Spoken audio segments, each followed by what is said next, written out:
Hello friends, in this video I will discuss internal access specifier in C# with the help of example. अगर हम किसी member को declare कर दें as an internal, that member is accessible in within that assembly only, not outside the assembly. Now अब मैं इसको explain करने के लिए जाता हूँ बेस क्लास के अंदर। ये हमारी असेंबली डेमो डॉट DLL है। इसके अंदर हमने बेस क्लास डिफाइन कर रखी है। इसके अंदर हमारे पास प्रोटेक्टेड इंट आईडी है जो हमने लास्ट वीडियो में यूज किया था। अब यहाँ पे मैं इसका कीवर्ड को चेंज कर देता हूँ इंटरनल।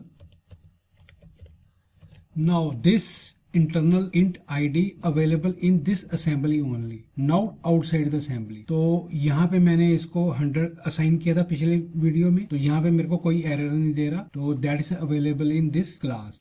अब ये क्या है, मेरी ड्राइव क्लास है। किसके थ्रू? बेस क्लास के थ्रू। तो ये इंटरनल वेरिएबल जो मेरा होगा वो इस क्लास में भी असेसिबल होगा। जो आपके पास ये नॉन ड्राइव क्लास है इसके अंदर भी मेरे को वो अवेलेबल होगा। अगर मैं इसको अनकमेंट कर देता हूं तो मेरे को कोई एरर शो नहीं करेगा। तो जो आपके इंटरनल वेरिएबल्स होते हैं या प्रॉपर्टीज होती हैं या आपके पास मेथड्स होते हैं, they are available in the same assembly. Outside the assembly उनको कोई असेस नहीं कर सकता।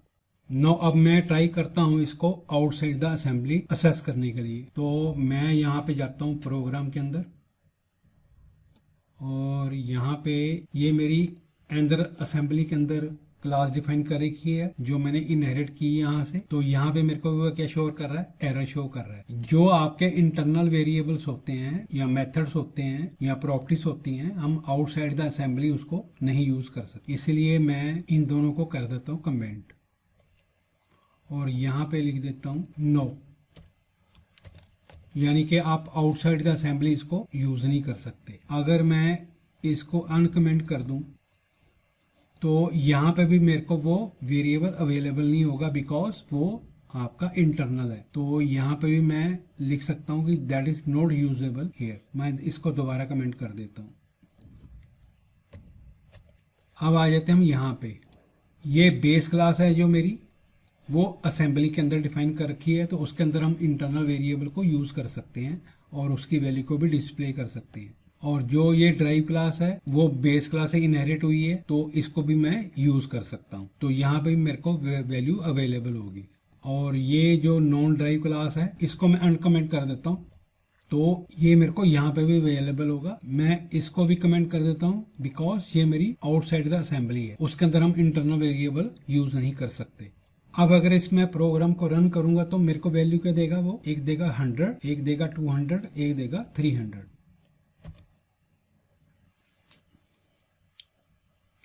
तो उसने मेरे को वैल्यू क्या दी? 100 दे दी, 200 दे दी एंड 300 दे दी। ये तीनों वैल्यू आपकी असेंबली में एग्जिस्ट करती है जो आपकी असेंबली डेमो डॉट DLL के अंदर पड़ी हुई। तो ये था आपका इंटरनल कीवर्ड के बारे में, या आप कह सकते हैं इंटरनल असेस स्पेसिफायर के बारे में। तो हम इसको समराइज कर लेते हैं। जो आपके इंटरनल कीवर्ड होते हैं, they are accessible within the class, yes. Drive class in the same assembly, yes. Non-drive class in the same assembly is yes. Drive class in other assembly is no. Non-drive class in the other assembly is no. यानी कि अगर आपकी class drive class और non drive class in the same assembly होगी, वही आपके internal variable को use कर सकती है। नाउ अब हम डिस्कस करते हैं protected internal assess specifier in C# with the help of example. तो यहाँ पे जो हमारे पास नेम है, एक तो है आपका प्रोटेक्टेड, एक है आपका इंटरनल। तो हम सबसे पहले जाते हैं अनदर असेंबली में, असेंबली डेमो डॉट DLL। ये हमारी अनदर असेंबली है। इसमें हमने क्लास डिफाइन कर रखी है बेस क्लास, और ये है हमारी ड्राइव क्लास, और ये है हमारी नॉन ड्राइव क्लास। जो हमारे इंटरनल असेस स्पेसिफायर होते हैं, they are accessible within the same assembly. तो जो ये आपका आईडी है यहाँ पे असेसिबल होगा आपका, ये आईडी भी आपका असेसिबल होगा because with in the same assembly, this is a drive class. और ये आपकी नॉन ड्राइव क्लास है with in the same assembly. तो यहाँ तीनों पे ये असेसिबल होगा।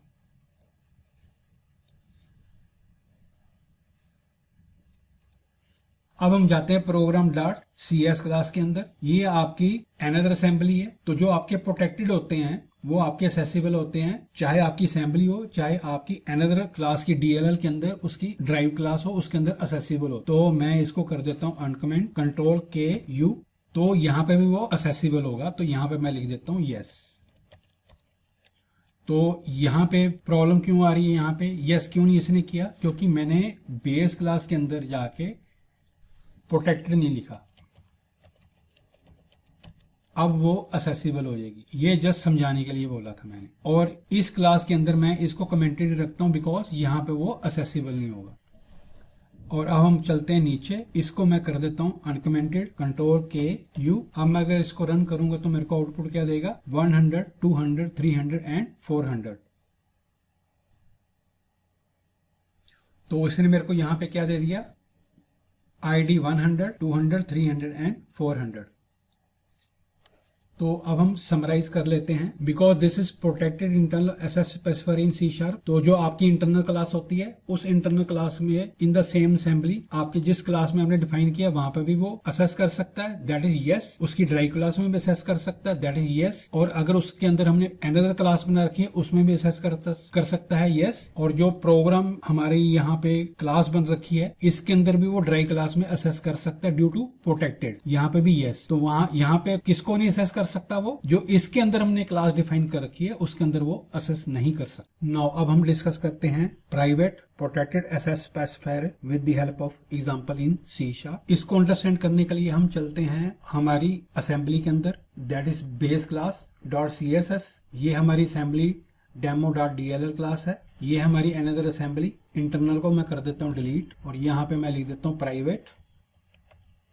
तो ये क्या हो गया मेरा, प्राइवेट protected int ID.